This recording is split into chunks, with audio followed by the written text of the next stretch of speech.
Good afternoon, I'm Roger Watterson and this is Sunday Opinion, which today, with an invited audience, takes the form of a special edition of Any Questions. We're in the Sefton Hotel in Douglas, where we're the guests of the Isle of Man Bankers Association and the London Institute of Banking and Finance. The theme chosen by the organisers of this year's event is the diversification of the Manx economy. And to tackle this subject and anything else that may crop up, we welcome the members of the panel who are all ready to deal with whatever the audience throws at them. They are Carl Hawker. He's the Deputy Chief Executive of the Department for Enterprise. And could you tell us, Carl, what you do? I'm basically working on a couple of things at the moment. A strategy for growing the island's economically active population called Locate.im, and an update to the island's economic strategy, which was previously known as Vision 2020, both of which are commitments within the programme for government and objectives for the Department for Enterprise to publish this year. Before doing this role, I spent 5 years as the government's economic advisor in the Cabinet Office. Courtenay Heading is the founder of Jurby Wellness, and he's been on this programme before wearing a variety of different hats. Perhaps you'd like to tell us about your latest one, Courtenay. I moved to the island 10 years ago with a company called Blade & Jets. It's an interesting journey from engineering. We raised about £60 million to date, and some of that was seed funded here. But in the last 5 or 6 years, I've been very passionate about wellness, and as a consultant to government for about 5 years, realised that health wasn't sustainable. The island needs wellness, the world needs it, and I think we're moving now from acute treatments for chronic diseases that are burdening both the UK as the most obese nation in Europe and the US with 130 million chronically ill people. So I think the island can lead the world. I think Biosphere is a great government initiative. Well done, Carl and John Schumann and others. So I think we've got some great building blocks, fantastic land and products. So wellness will become essential to us as we go forward. Charles Woolnough is the owner of Quorum Partners. What does that do, Charles? Quorum Partners is an extension of what I used to do in London, which was working in the hedge fund industry. So through Quorum, I consult and advise a variety of hedge funds based mainly in London. I moved back to the Isle of Man from London 4 years ago, where I also managed to find time to co-found a business called Coin Corner, which is a fintech business based on the Isle of Man, which has grown pretty well over the last 3 years and now employs 15 people locally. And Robin Bromley-Martin, I've got you down, Martin, as Port Evolution and Development. What does that mean? Well, I'm a civil engineer by training with an INSEAD MBA, so Master of whatever it is all. My day job is project managing large container and offshore supply bases in Nigeria. And hopefully, but on the basis of an email I got shortly before I arrived here, in Equatorial Guinea too. I made the mistake of mentioning to Tim Baker that I had gone entrepreneurial in mid-career and did 16 years of startups and turnarounds. And he said, I've got a job for you. So you may be surprised to hear that I'm now a non-exec director of the abattoir. The lead up to that was also I'm a Comyn appointed director of the Agricultural Marketing Society, which presumably 90% of you have never heard of, but up until recently anyway, ran the abattoir and still runs the creamery through farmers' cooperatives, and therefore have been looking at the whole issue of how we could develop food and drink on the island. Food and drink production, I should say. What we've got to find out this evening is, will diversification be the answer to all our national financial pressures? Should we be wary about focusing on just one aspect of our economy? And bear in mind John Ness' warning that an obsession with broad diversification is the sure road to mediocrity. Hi Roger, it's Colin Peters. I'm going to go with the first question. What opportunities does the panel actually see from Brexit? Is that going to raise new opportunities to the island, and what steps can be taken to put the island at the forefront? Courtenay? Brexit seems to be morning, noon and night. The only thing I think is interesting is that 93% of the world doesn't live in Europe. So out of 7 billion people, 500 million live in Europe, give or take. And these isles have been the greatest trading nations over a couple of hundred years or more. So I think it's a huge opportunity. I think we're often backward looking. I think we need leadership now to say, where could we make relationships with? I think it's a huge opportunity, but the amount of wheel spinning is just sapping of energy. That's just my own personal view. I think it's a great opportunity to make new relationships. I've bought 60 companies here in 6 years. Those companies all come from relationships. They don't come from websites. They come from shaking hands, getting out to England and other countries and then getting people here that trust you. This week we had a vegan cosmetics company. We think we might have found a retail outlet, might have found people who want to collaborate, product supply. We've seen farms in one day. It's the same with Brexit. Get on our boat or our bike, plane, and go out. You are suggesting then we don't sit and wait to see what's happening with the UK. We need leadership. We struggle for leadership, and we've got the oldest parliament on earth. We've got some fantastically talented people here. It's quite amazing, the diversity and the overlaps, but we're waiting for other people to give us permission. We're like a child looking up to mum and dad, and I think we can do better. Carl, what does the department see as the benefits of the, or otherwise, of Brexit? I sat on a panel last summer at a KPMG event talking about Brexit with their expert, a gentleman called Mark Essex, and he summed it up really nicely, I thought. He actually said that the people that will benefit from Brexit will be those jurisdictions that have very short supply chains. So if you're producing something and that good gets exported somewhere else and then exported somewhere else and exported somewhere else, there's more chance that you're going to get caught up in some of the customs issues that are going to emerge from Brexit. One of the things that's really good about the Isle of Man is we have very short supply chains. You know, a lot of our agricultural produce is produced here and consumed here. And therefore, you know, the disruption, the disruption is going to be very, very slight or zero in those circumstances. So I think that's a key advantage for us, that we have those short supply chains. In terms of the overall picture with Brexit, it very much depends on which sector of the economy you're talking about. I mean, for financial services, I mean, a lot of these companies and people here today, they haven't had access to Europe, you know, for the last 40 or 50 years. So they've focused all their business efforts on the world, the wider world. And therefore, it's very difficult to see a new relationship between the UK and the EU providing any downside, and let's hope it provides some upside. You know, I mean, we don't really know what the final picture is going to look like, but I don't see it as a big risk from that perspective. Is the meat industry, Robin, looking at the forthcoming Brexit situation positively or with worry? I think we are concerned because we have actually got the opportunity to supply a lot of meat into Switzerland, and that is currently in negotiation. And the problem we've got there is that it's got to cross 3 borders, and there is already an enormous amount of paperwork. So much so that actually we can't export whole animals, because by the time they would get to Switzerland going through all the various checks and balances, they would actually no longer be liable for consumption. Actually, if it's cut up and put into cellophane bags, then it is all right, ironically. If getting into Switzerland is any indication of what life's going to be like after Brexit, it would be an issue. Where do you see your markets going to be then? Predominantly the UK. I think there's a huge opportunity in the UK. I mean, we don't even hardly touch that market. And where we do touch the market, I think the mistake we've made is that we're dumping sort of the 5th quarter and stuff like that into the UK market, because the whole supply chain, the trust across the supply chain has broken down.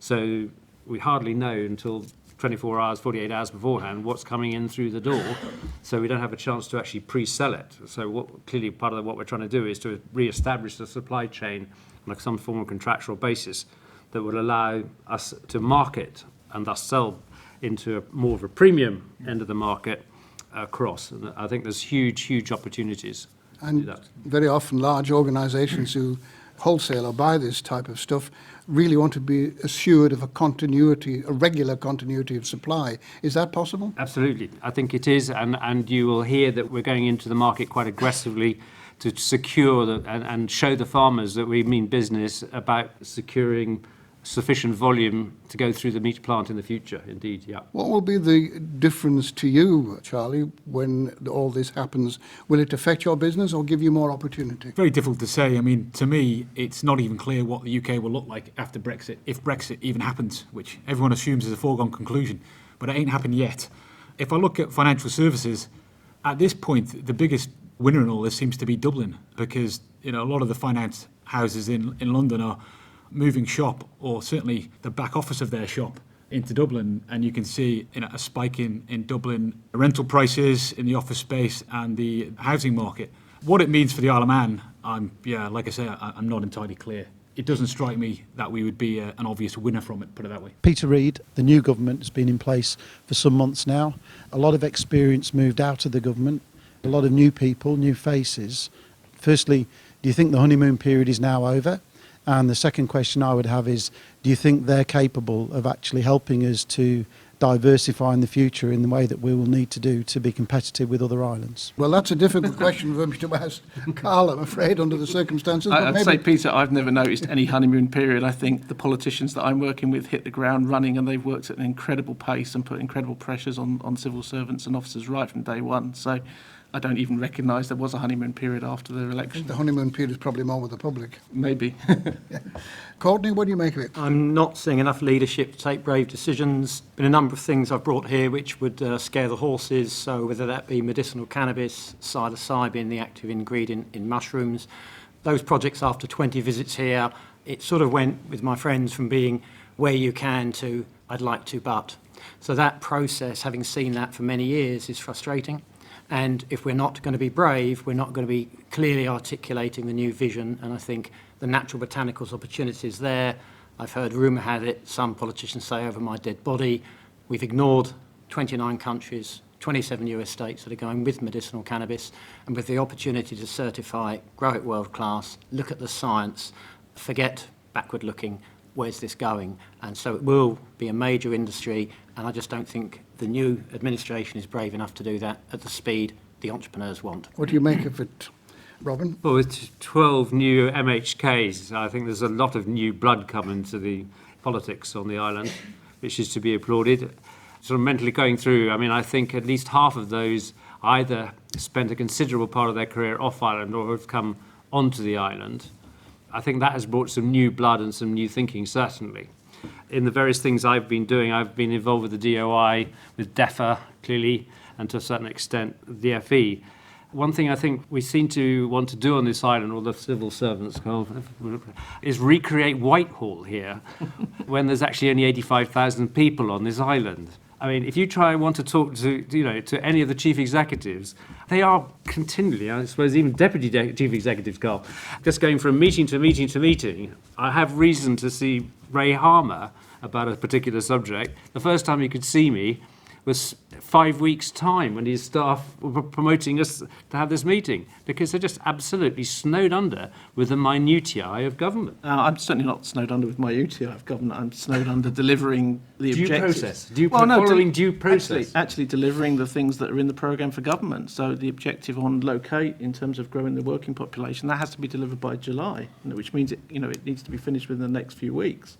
The new economic strategy for the island needs to be delivered by October, which means we have to work on it through the summer. So, there is a day job, but there's also a number of additional projects and work streams and deliverables that this new government have put in place, which is putting pressure on senior officers right across the organisation. With all this pressure on both the administration, particularly the senior levels, and the members of the House of Keys, is there enough time for them to sit back and think and look at what they're doing? Well, I hope that when we sit back and look at the economic strategy for the island, that's exactly what we'll do. In 2 weeks' time, we have our Expo, and at that, there's a session in the afternoon called the Futurist Floor, where government and industry and senior leaders on the island will sit down around the table and say, where is our island going to be in 10 or 20 years' time? What sort of infrastructure do we need? What sort of skills do we need? What sort of government do we need, to actually respond to those challenges? So definitely there's time to sit back and look longer term. That's essential. Okay, Charlie, now the government that we have is some 18 months or this far into its term of office, and its feet's well under the table. Are you happy? Yeah, I think it's very easy to sit there and criticise MHKs, but everyone in this room voted them in. So, I mean, if they're not fit for purpose and you don't like them, we're all to blame. I don't have a terrific amount of interaction with government. I don't know if that's a bad thing or a good thing, but what I do see and what I do sort of take away is there's a lot of people who mean well, and there's a lot of positive energy out there.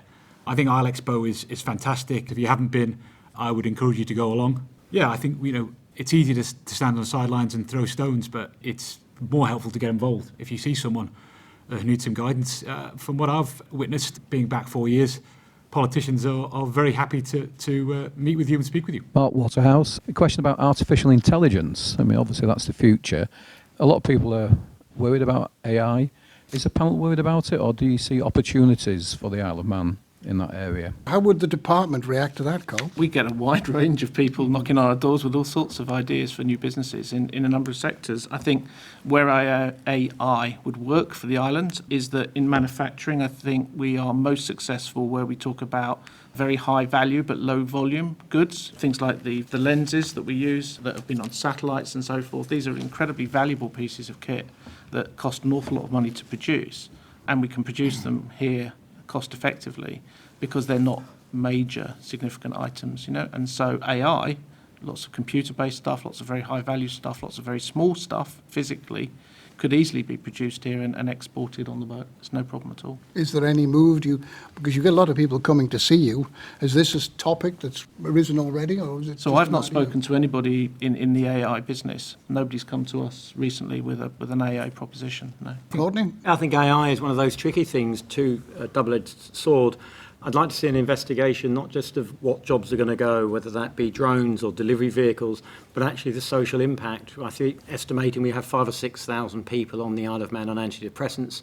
I don't know if government has looked at it. They may well have done. What will be the knock-on effect for people disenfranchised by these technologies? The speed of change is humans are not capable of changing at this speed. We have a hunter-gatherer genome, and we have AI coming in, and in 2 or 3 years, 5 years, 10 years, it's going to wipe out certain industries. I'd like government to say, what could that opportunity for our coders be? What might be the cost? So these two things are yoked at the same time. Would artificial intelligence be something that the marketing society or the meat people would find able to use to replace the systems they have today? Indeed. I'm very keen that we look at the whole question of robotics going into the meat plant to reduce the cost structure there. But if I can sort of wind the clock back a bit, I was involved in AI in the early 80s. So the technology's been around for an awfully long time. So I sit there slightly bemused as to why we're suddenly getting worried about it now, because industry has coped with the change for some considerable period of time.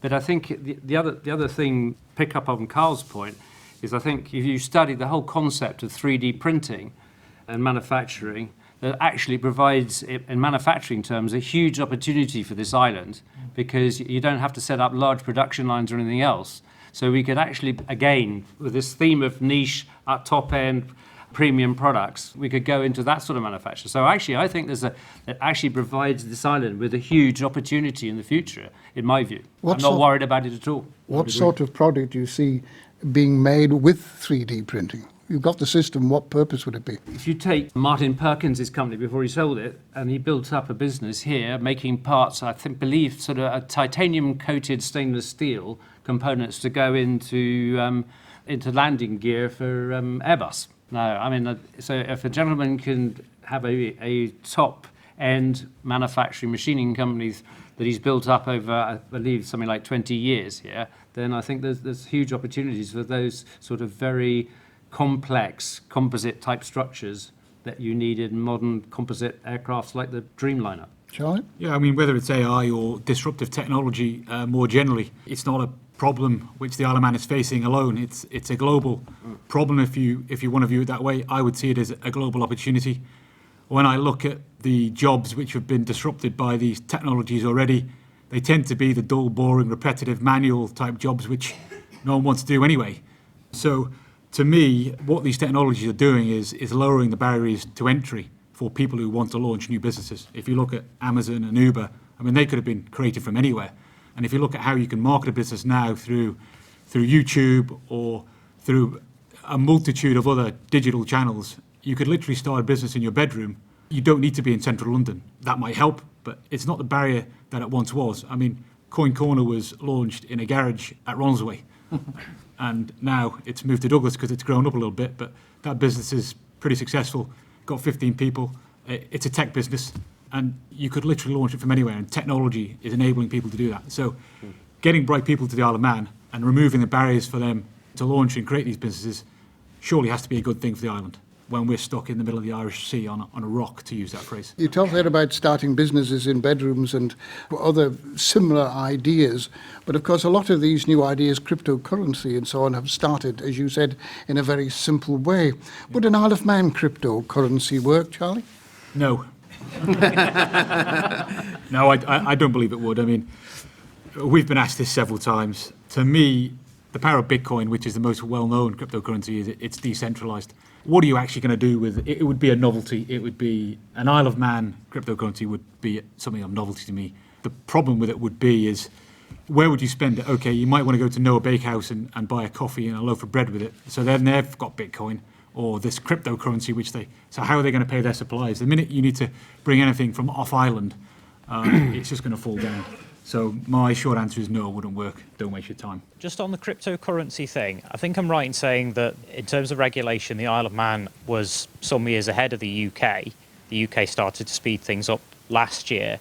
And I know that it's been quite difficult for some startup businesses to get to work with entrenched financial institutions, so banks and so on, with the risks associated. Do you think that, firstly, the regulation is in place and it needs financial institutions already here to take the plunge on something like cryptocurrency? And also, do you think now the UK has started to get its act together in terms of regulating cryptocurrencies, the Isle of Man's lost its opportunity? Very conscious of who our audience is this afternoon. I'll go for it. I'll try my best. Charlie. I'll try my best to be polite. I think it's well known that crypto businesses, fintech businesses, gaming, all these sectors which the Isle of Man are looking at as potential growth areas or new areas, they all have one thing in common. That is, they struggle to get bank accounts. The problem is not necessarily the Isle of Man. I mean, I've spoken to probably every bank in the Isle of Man about a bank account for Coin Corner. They're all very polite. They're all very nice. The issue is their hands are tied by the UK in most cases. And even where they're not part of a UK bank, they're probably forced to use a UK bank as their corresponding bank, who then prevents them from doing certain business. And guess what that business is? All the businesses that we kind of like and thrive and think our kids might be working in the Isle of Man in 10 years' time. It needs to thaw. I mean, whether it will or not, I don't know. I'm hopeful it might. There are some signs of it thawing. I know Barclays has been very good on the digital front, and I see they've got their new Digital Eagles lab opening in Douglas, which is to be applauded. You know, their support for that sector is really positive. But yeah, the honest answer is we struggle. We are forced to bank in Latvia because we cannot get a bank account in the Isle of Man or the UK. Operating a business, your biggest challenge when you go to work should not be how you make international payments or how customers send you money. It's a massive inconvenience. It's a headache. It's something we have to deal with, which frankly is a waste of time. If we got a bank account, perversely, it would be a massive competitive advantage to us. I mean, having a bank account should not be a competitive advantage, but that's the truth of it. And just to dwell back on that for a moment again, what is the reason, bearing in mind that the Isle of Man promotes itself as a banking and financial centre, what's the reason given you that you can't have an account in the Isle of Man? To be fair to banks, what we're talking about in many cases, certainly on the crypto side, is cutting edge technology. And banks traditionally just haven't understood it, which is completely understandable. It is brand new technology. So they don't have the risk appetite for it, really. They don't understand it. So the easy answer is not to do it. I mean, the problem you have as a new sector is you're small. You're probably going to be an unprofitable client to a bank to begin with. So why would they take the time and the resource to understand you? So you're forced to go to banks that need business, which tend to be outside the UK. Sir Chris Still from the Isle of Man Bankers Association. I think you make a really valid point, because if you look at actually the number of correspondent banks in the world has reduced dramatically over the last 20 years. And a particular problem is the US. And the US will, work in terms of how they find their banks, how they've censored their banks in terms of where they've operated. And that is a particular difficulty for banks on the Isle of Man in terms of dealing with either a UK correspondent or a US correspondent, not just in niche things, but in other things as well. Yep. So in terms of overall risk appetite, but banks can't operate without a correspondent bank, especially in US dollars. And the big players in the US are very, very restrictive in terms of the types of business that they want to operate. So that's just a perspective from the bank side in terms of this issue operates for both sides. I mean, I've had that conversation many times, and we speak to banks in the island who would like to do the business. They just simply can't. They're prevented from doing it by the correspondent bank. So, yeah. It's time for a short commercial break, and we'll be back with more questions from the audience at the Sefton Hotel and answers by the panel in 3 minutes.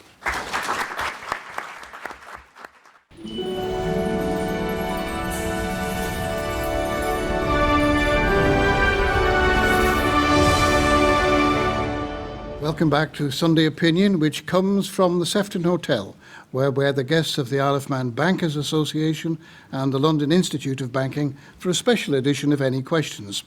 The main theme today is the diversification of the Manx economy, and the members of the panel tackling the questions from the audience are Carl Hawker, the Deputy Chief Executive of the Department for Enterprise, Courtenay Heading, the founder of Jurby Wellness, Charlie Woolnough, the owner of Quorum Partners Limited, and Robin Bromley-Martin, who, as you just heard earlier, is involved in port evolution and development. I'm Phil O'Shea. I'm a committee member of the Institute. As an institute, we've been quite successful over the last 12 months bringing educational qualifications to the island. We've been a successful partnership with Ballacameen High School in terms of delivering financial capability qualifications, which is UCAS qualifying. And our belief is that in doing that, we will have young people who are more financially aware and more appealing potentially to come into a diversified financial services industry. I guess picking up on Charlie's earlier point, we're trying to do that for financial services. What else needs to be done in terms of educational planning to identify what are the skills that will be required in 10 or 15 years so that we have that in place for young people that are going through the schools. And I guess secondly, we still have this issue that we support young people going to university in the UK, and we know that a high proportion of those, for various reasons, don't come back. Surely there's got to be an opportunity to actually find ways to get those young people to come back, to bring their experiences and their skills and work, not least with that sort of millennial mindset, to actually find ways to develop new capabilities. Right, well, the question summed up there is how do we prevent the export of skill and youth from the island, isn't it? How do we go about that? I don't think that's a problem. I mean, I would applaud young people leaving the island as long as they returned at some point. So I think leaving the Isle of Man and broadening your horizons and picking up a wider range of skills in the UK or wherever it might be is only beneficial for the island. The trick is to get these people to come back at some point. It would help if there was an abundance of cool, appealing jobs in tech or whatever it might be that these people come back to.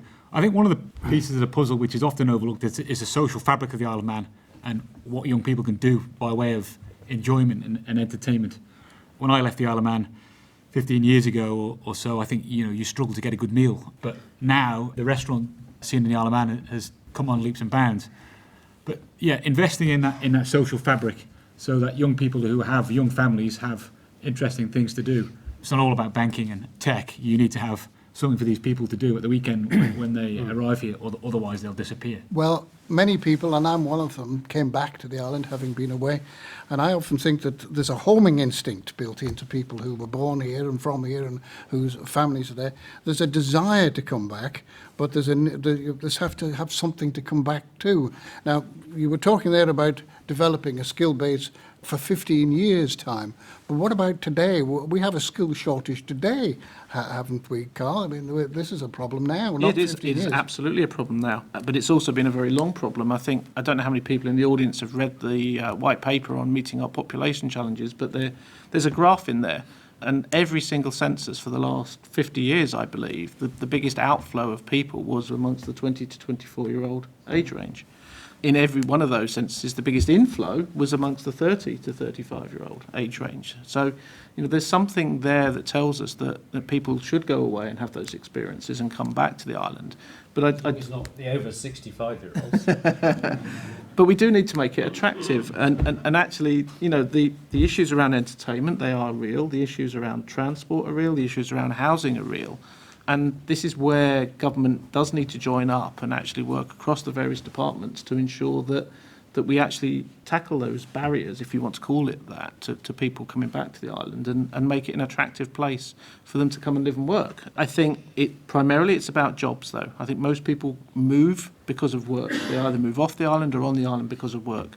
And one of the things we do need to do is nail this perception that some young people have that there aren't the range of opportunities and jobs on the island that will provide them with good careers. We talk a lot about the wonderful environment we have. We talk a lot about the wonderful quality of life we have. We don't tell people they can have a great career here. And actually, in a small community, you can make a massive impact. You can see the results of your work.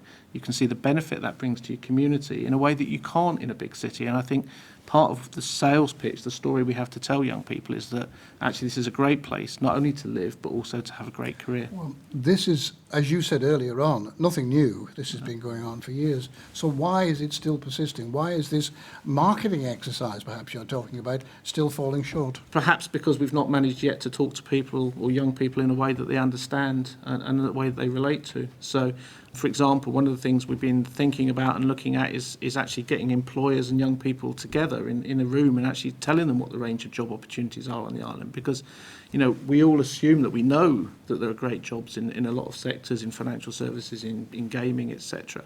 But actually, do our young people know this? I don't think they do. I genuinely don't think they understand the range of opportunities that exist on this island. Is that something that your department should do or should be done by the education system? I think we should do it together. I think we should start talking to people when they're in schools about what those opportunities are, and we should definitely talk to them when they're at university about what the opportunities to come back are. Robin? I had the fortune and the huge fun, actually, to spend 3 years in Seattle at the height of the dot-com boom out there. And I think the problem is we haven't actually got the whole crucible of what you need to start up a new business in this island. And we've talked about the sort of technicalities of it, but I mean, there was very definitely a buzz about it. It was cool to go and do these things. Our offices were 100 yards from Amazon's head office. And so you went down to Starbucks and got your coffee and you started chatting about how you're going to solve that problem or this problem.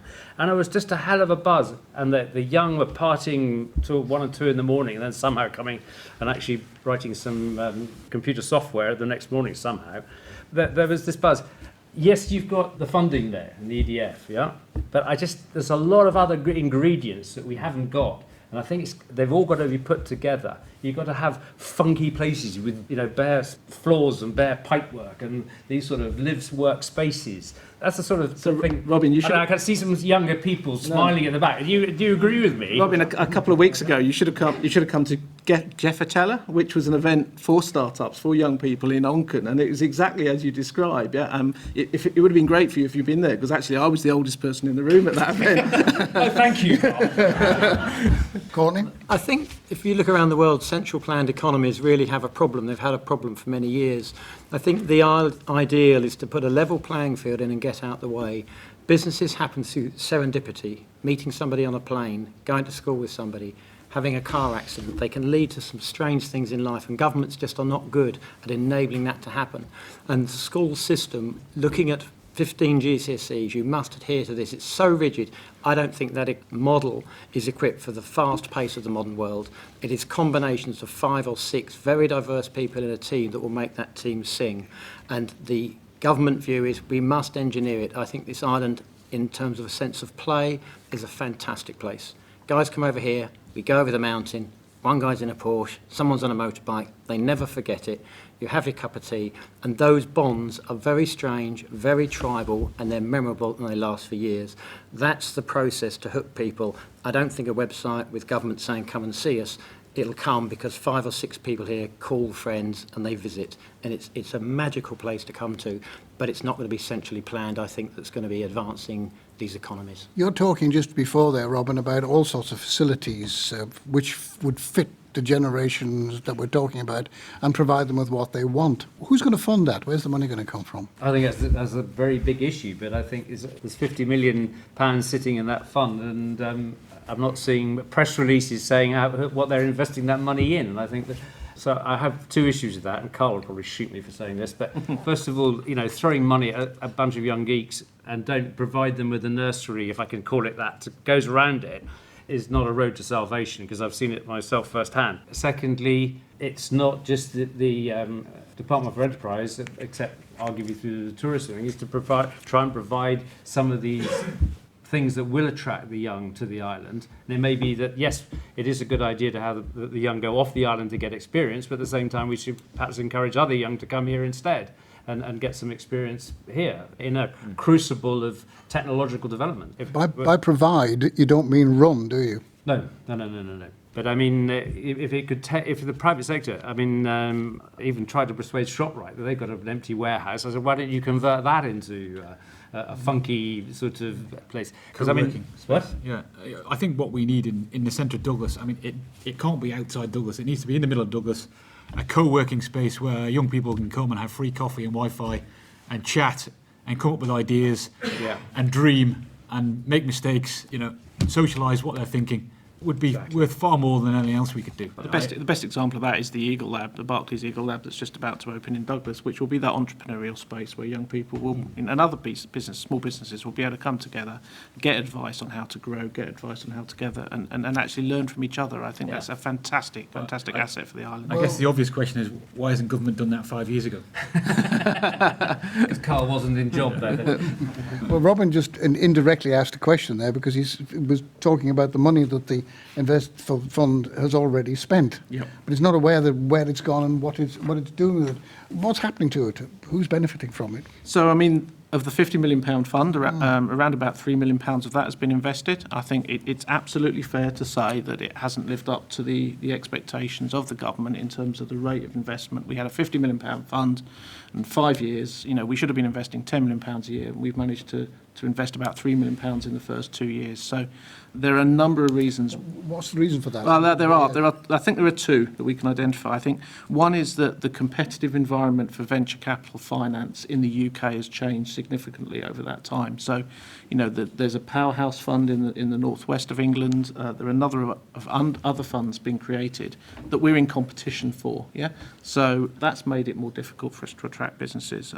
The other thing is, and it goes back to the point about the labour market here, with such a shortage of people to fill the vacancies that we've got, it's actually become more difficult to say to businesses relocate to the Isle of Man, because they're saying, well, if I do and I bring my staff over here, those staff are going to get pinched, for want of a better phrase, by some of the bigger, more successful companies on the island, and I'm not going to be able to grow my business. I'm not going to be able to be successful. So we've kind of been a victim of our own success, I think, in that respect. I think the answer is probably a little bit more basic than that. I mean, unless you have a hook, a tie, a relationship with someone in the Isle of Man, you're not going to wake up one morning when you live in the UK and think, I'm going to move to the Isle of Man. It just ain't going to happen. The people that do come here purely for the money, so if you're coming here, if you're looking to launch a business and your sole reason to move to the Isle of Man is to get some money from the Enterprise Development Fund, we've failed already in my view, because that person has probably been to every venture capital fund in the UK before they come here. So the issue with that fund is massive negative selection bias. Well, we're talking about bringing people here, all this conversation. They've got to want to come before,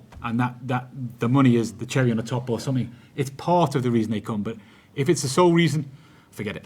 Well, you're talking about bringing people over, the fund attracting new business, but the island's got a lot of business, a lot of small businesses in particular, would employ 2, 3, 4, 5, up to 10 people maybe. Yep. And many of them, there's been, as Eddie Tia said in a previous incarnation, he said that we have two economies. There was one that's doing very well and one that's not doing very well at all.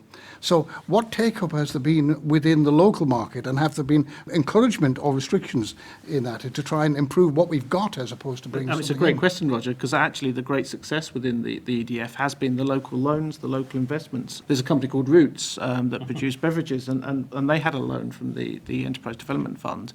He's the sort of chap you should be supporting. Yeah, no, he's brilliant. Jamie is absolutely brilliant, he is, actually. He is. Yeah. And they got a loan from the fund, and they used that loan to invest in new machinery and new equipment, on the back of which they can now export their product into the UK. So it's a fantastic local success story, and the fund has contributed to that business growing and exporting produce off the island. And there's a number of those in the local sector where people have come to the fund and got money and grown on the back of it. So there is a local take-up. Absolutely, yeah. But it's obviously, looking at the 3 million you're talking about, it's not a high take-up. I'd have to go back and look at the figures, but actually I think quite a large number of the loans, in particular of the fund, have been to local businesses to enable them to grow.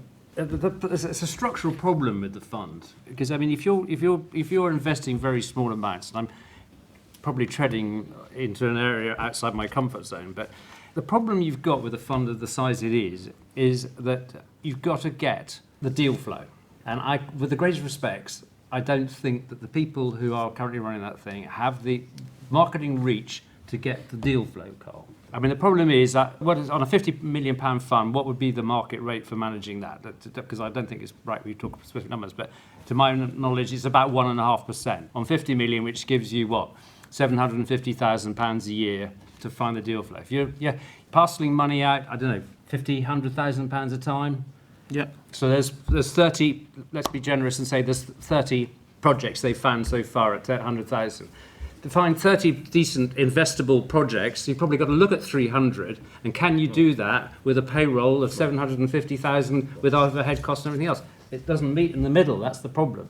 And so I think we've got to find a better way of reaching to the people who are looking for money, because I don't believe the present structure allows that to happen. Can I ask you all as well, do you think that the present economic picture, with the range of sections and the range of businesses, is far enough? Not just in the danger sometimes is you attract more people in, you give them money to come in, and they set out and compete with the companies that are already here.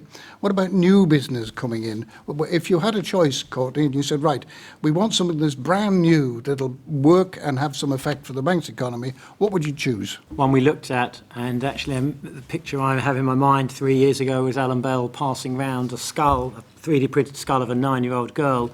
She'd had the top of her head kicked off, literally the bone was kicked off, and so a 3D print was made of that in Liverpool, and that meant that the person doing the operation could actually plan where they'd literally put the screws to reattach the skull. I mean, a fantastic bit of technology. So this is biocompatible materials brought over here. There's people looking at how you do 3D printed bone so that you can practice on a 3D printed bone rather than a human, which would be good. That's the sort of technology we've looked at here. It's how we get it here. We're talking to the people. We know them well. They've been here many times. So that sort of thing. You'd also need a hospital facility, and there's gaps that we can't fill. But absolutely, 3D implants, titanium, that's the sort of area. So I look at that more as 3D printing than AI, but very high value add, the sort of thing I'd like to convince Dave Hester at Swagelock to start looking at, maybe help that business get a facility and work with some of his brilliant people. So that would be a clear one, high value add, precision made on Ireland. Charlie, what would you like to see new brought into the Manx economy? I think we make a fundamental mistake.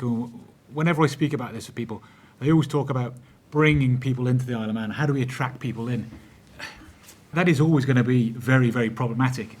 The best way to solve this is not focus on trying to drag people over to the Isle of Man and give them cash who probably don't want to be here. Forget that. It ain't going to work. Let's look 10 years ahead and look at this more structurally. How do we create an island of entrepreneurs?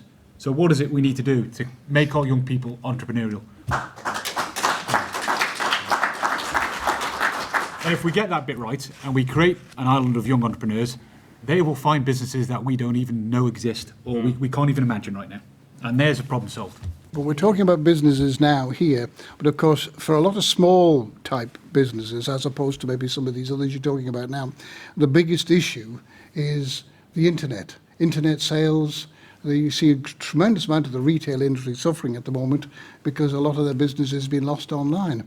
What do we do about trying to keep some of our traditional business, or should we even bother to try? I would say don't bother. Well, I actually disagree with you. One of the things that I'm very keen on is that actually we set up an island e-commerce system, okay?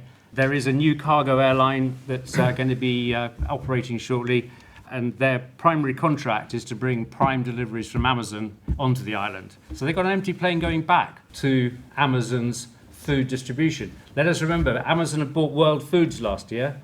They're into premium food distribution, big time. So if we've got a backdoor way into there, that is a huge opportunity for us. And I think the internet provides us with a huge opportunity to take advantage of that opportunity. And I don't know if any of you been on the London Underground recently or read your Economist recently, but did you notice that Facebook were advertising in the Economist and on the London Underground how they could help artisan producers sell their products from Morocco to New York through Facebook? And they were using conventional media to advertise their social media marketing reach. I found that rather ironic.